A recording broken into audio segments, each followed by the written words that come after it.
그것도 항상이라고 되어 있어요. 항상. 왜 그걸 지니냐? 왜 주님의 죽으심이 내 안에 있느냐? 이유는 한 가지예요. 예수님의 생명도 우리 몸에 나타나게 하려 합니다. 이렇게 되어 있어요. 자, 여러분, 예수의 생명이 내 안에 있다면 그것보다 더 좋은 게 어디 있겠어요? 예수의 생명이 내 안에 있다는 말이 무슨 말일까요? 내가 예수같이 산다는 거 아닐까요? 만약에 개에게 고양이의 생명이 있다면 고양이로 살 거 아닙니까? 개는. 몸은 개인데 고양이의 생명을 가지고 있다면. 멍멍이라고 짖지 않고 야옹야옹 할 거고, 그러죠?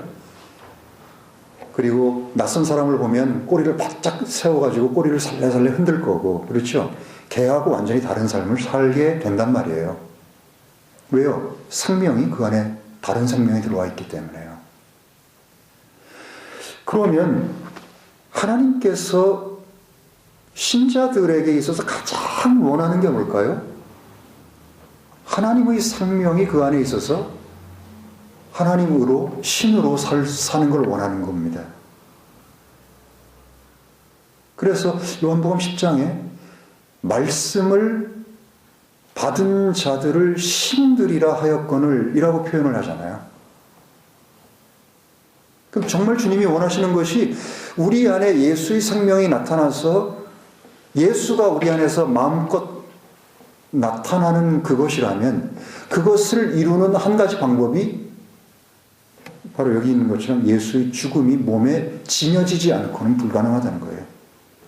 예수의 몸이 내 몸 안에 지녀진다는 건 뭡니까? 예수의 죽으심이 내 몸 안에 지녀진다는 게 뭐예요? 예수의 십자가가 내 안에서 항상 이루어진다는 거예요. 그 말은 나 스스로가 부인되고 죄된 삶 자체가 끝난다는 거죠. 이기적이고 자기중심적인 그 삶 자체가 끝난다는 거예요. 그것이 선행되지 않으면 예수의 생명이 내 몸에서 나타나지 않습니다. 이게 성경의 말씀이에요. 그러니까 이것은 절대적으로요. 내가 얼마만큼 예수의 죽음이 내 몸 안에서 지녀지느냐에 따라서 내 생명이 얼마만큼 예수의 생명이 하나님의 생명이 내 안에서 얼마나 나타나느냐 그건 철저하게 비례합니다. 그러죠? 11절 우리 산자가 항상 예수님으로 인하여 죽음에 넘겨짐은 그렇기 때문에요. 하나님께서는 이 보잘것없는 이 연약한 육체의 한계 그리고 바울의 예를 들면 그 어눌한 언변 또 때때로는 몸에 어떤 큰 질병이 있는 것 그것이 이제 그 눈에 큰 질병이 있었을 것이다 라고 이렇게 추측을 하죠. 그런 여러 가지 분명히 왜소하고 별 볼 일 없는 외적으로 보면 별 볼 일 없는 그런 상태였을 겁니다. 그런 사람을 통해서 하나님의 놀라운 이 이방인을 위한 구속사역 이 이방인을 위한 구속사역은 유다인보다도 비교할 수 없을 만큼 넓은 영역입니다. 이 영역을 하는 데 있어서 그 보잘것없는 사람을 통해서 그 일을 하시는데 사람의 힘과 능과 지식과 그 사람의 경험과 그것을 가지고 해봐야 무슨 소용이 있겠어요. 그렇기 때문에 이 사람 자체를 하나님은 항상 어떻게 만드셨는가 하면 끝없이 죽음 가운데 이들을 내놓는 일들을 계속해서 벌이시는 겁니다. 이거 들으면 아주 이거 마음에 안 드는 아주 고약한 하나님의 방식이죠. 하나님의 방식이 자연인의 생각에서는 아주 고약하고 아주 내키지 않는 싫어하는 일입니다. 근데 사람들이요 자연인이 십자가의 도를 철저하게 배척하는 겁니다.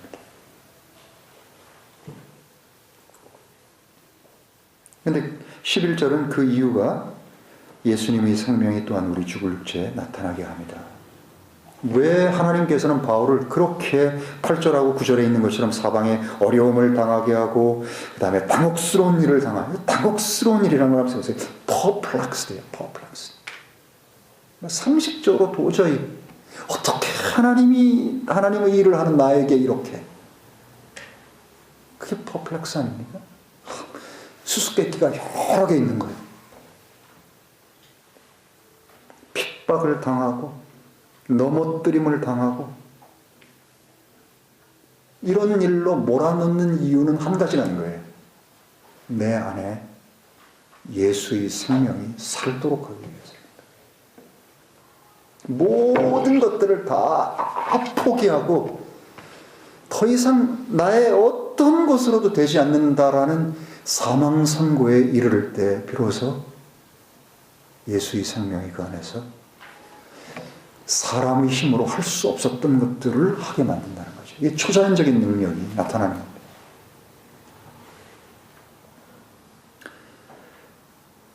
(12절에) 그런즉 사망은 우리 안에서 역사하고 생명은 너희 안에서 역사하느니라. 그러니까 사망이 뭐예요? 주 예수의 죽으심을 몸에 지님, 또 우리 산자가 항상 예수님으로 인하여 죽음에 넘겨짐, 이것이 사망이 우리 안에서 역사하는 겁니다. 그걸로 인해서 어떻게 되는 게 뭡니까? 내 안에서 내가 완전히 다 빠지고 내가 부인된 상태에서 예수의 생명, 하나님의 생명만 나타난 것이 누구에게로 가요? 여기서는 지금 고린도인들에게 가는 겁니다.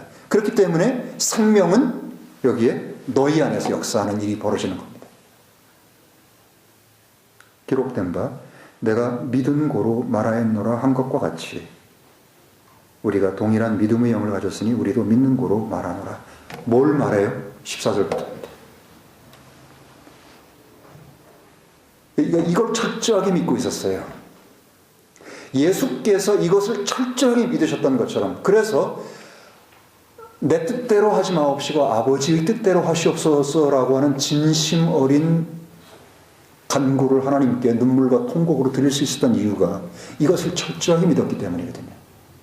근데 파울로스도 이것을 철저하게 믿었습니다. 문제는요, 이 부활신앙이 우리 안에 얼마나 있느냐예요. 이 부활신앙이요. 부활신앙. 예수교를 한마디로 표현하면 뭡니까? 부활신앙입니다.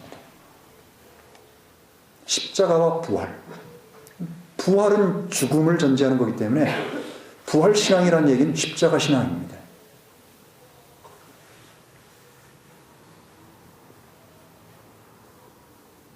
내가 믿은 거로 말하였노라. 여러분, 믿지 않고도 막 말하죠?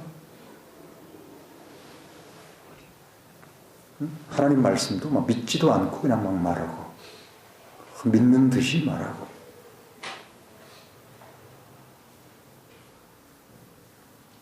사람이 자기 진심을 말하는 것은 믿기 때문에 말하는 거예요. 그것처럼 우리도 내가 믿은 고로 말하였노라 라고 한 시편 기자의 그 고백과 동일한 믿음의 영을 가졌기 때문에 우리도 믿는 고로 말한다는 거예요. 무엇을요? 14절부터 주 예수님을 일으켜 세우신 그분께서 예수님에 의해 우리도 일으켜 세우사 너희와 함께 드러내 보이실 줄을 아노니 모든 것이 너희를 위해 있는 것은 풍성한 은혜가 많은 사람의 감사로 말미암아 넘쳐서 하나님께 영광을 돌리게 하려 함이라. 이런 까닭에 우리가 낙심하지 아니하나니 우리 겉사람은 썩어갈지라도 속사람은 날마다 새로워지는도다.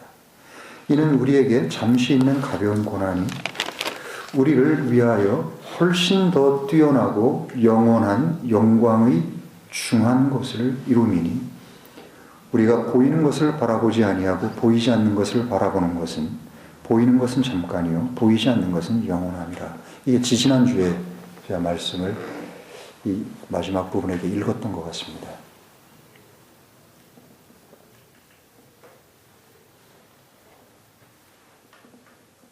그가 믿은 것은 딱 한 가지입니다.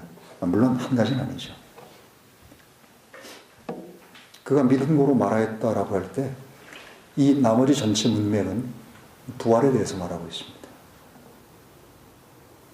이 몸이 막 찢겨지고, 이 몸이 아무리 고통을 당하고, 이 몸이 멸시를 당하고, 이 몸이 제대로 못 먹고, 이 몸이 헐벗고, 이 몸이 어떤 일이 벌어진다 할지라도 내 안에 결코 흔들리지 않는, 그래서 언제든지 말할 수 있는 믿음의 영을, 동일한 영을 가졌기 때문에 말할 수 있는 이것이 무엇인가 하면 부활을 할 것이라는 사실이에요.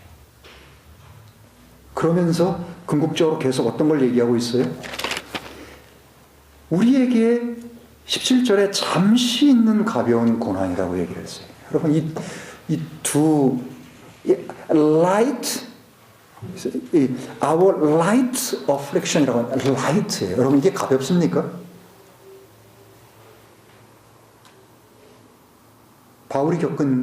바울과 그 일행이 겪은 것이 가벼워요?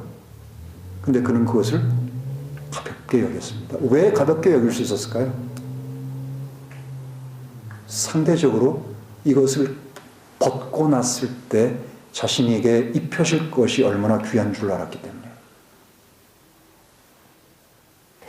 그 다음에 잠시 있는 이라고 표현했어요. For a moment라고 했어요. For a moment. 우린 어려운 일이 조금만 생겨도 못 참죠.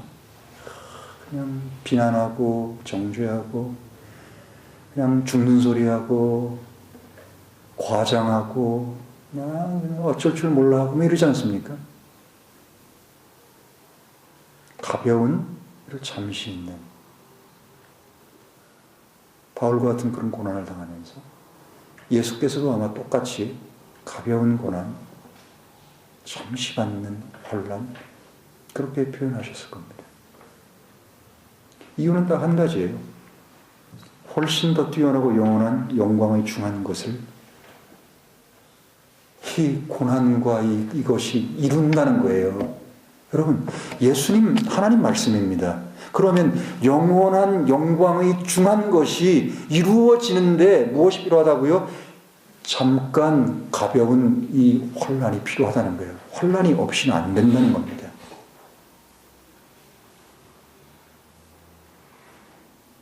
우리가 보이는 것을 바라보지 아니하고 뭐예요?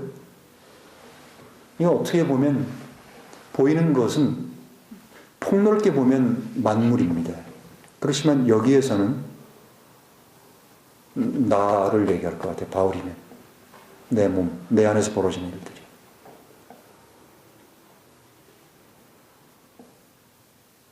그거 안 본다는 거예요. 속상한 일을 당하고 억울한 일을 당하고 누명을 쓰고 홀대를 당하고 박대하고 슬픈 일이 생기고 이런 일 많이 있는 것들 자체에 대해서 그거 보지 않는다는 거예요. 그리고 보이지 않는 것을 바라보는 것은 보이지 않는 게 뭐예요? 영원한 영광의 중함입니다.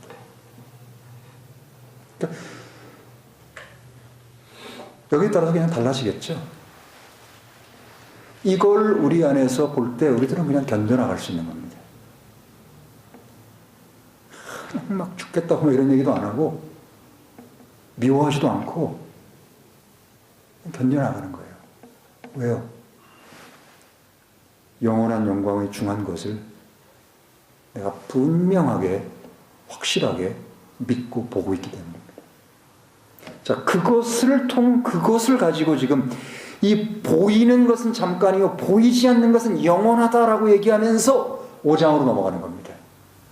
그러니까 5장에는요 4장 끝부분에 있는 보이는 것이 아닌 안 보이는 것, 잠깐이 아닌 영원한 것, 그리고 영원할 뿐만 아니라 영광의 중한, 그것에 대해서 설명하고 있는데 5장 1절부터 시작해가지고 적어도 10절까지 그 내용이 부활체에 대한 내용입니다. 여러 번 제가 이런 설명을 드렸죠. 부활체. 근데 여기서요 잊지 말아야 될 게 있습니다. 세상의 종교가 얘기하는 것처럼요 그냥 벗어나려고 하는 게 아니에요. 이 몸을 벗고자 함이 아니에요. 세상의 종교들은 벗는 것으로 끝납니다.